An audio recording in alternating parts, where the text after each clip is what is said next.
ఎస్మ గారు మాట్లాడతారా అడుగుతారా కూర్చోండి ఆ క్వశ్చన్ సప్లిమెంటరీ ఉన్నది సప్లిమెంటరీ అధ్యక్ష అధ్యక్ష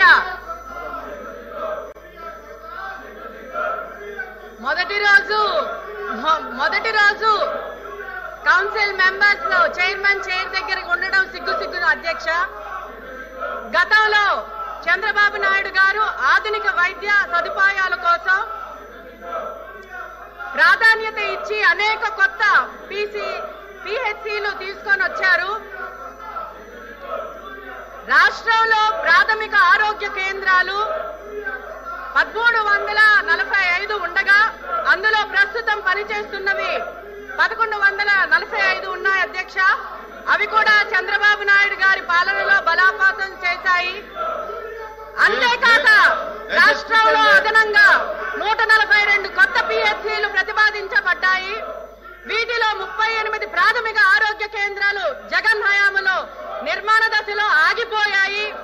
దీంతో వేలాది గ్రామాల ప్రజలకు వైద్య సదుపాయాలు దూరం అయ్యాయి అధ్యక్ష.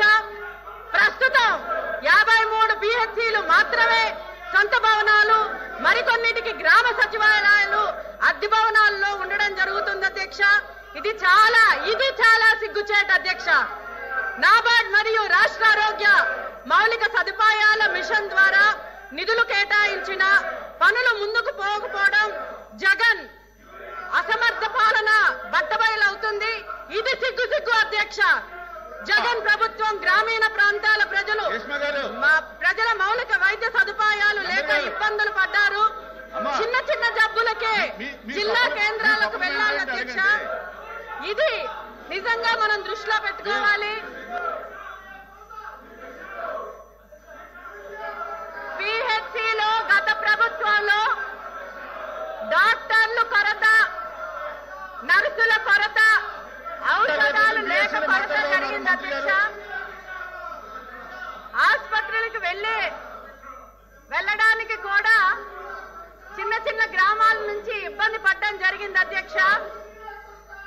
కరోనా సమయంలో కూడా పిహెచ్సిలు స్థాయిలో వైద్య సదుపాయాల కొరతలో ప్రజలకు తీవ్ర ఇబ్బంది కలిగింది అధ్యక్ష. అది సిగ్గుచేటు అధ్యక్ష.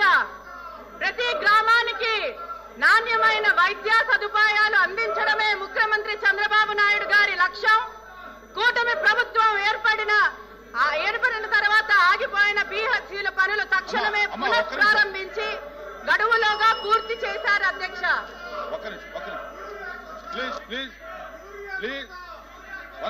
వినాలి, మీరు ఒక నిమిషం వినాలి దయచేసి.